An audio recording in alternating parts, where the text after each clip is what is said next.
Законските измени за основно и средно образование, односно воведување на заменски наставници, законот за хонорарци, платите по учинок, минималната загарантирана плата, годишниот регрес. Според Социјалдемократскиот сојуз на Република Македонија, ова се само дел од законските решенија на власта за уназадување на работничките права во државата.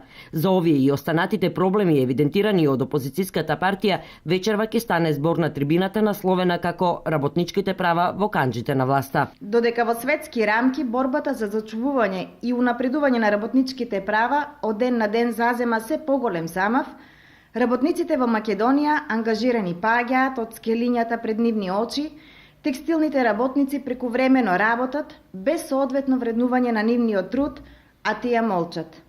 Синдикатите се притиснати до ниво на непостоење, а состојбата со лошите услови во кои што работат работниците одамна ескалираше. Нема никаква заштита на работничките права и безбедноста на работниците при работа.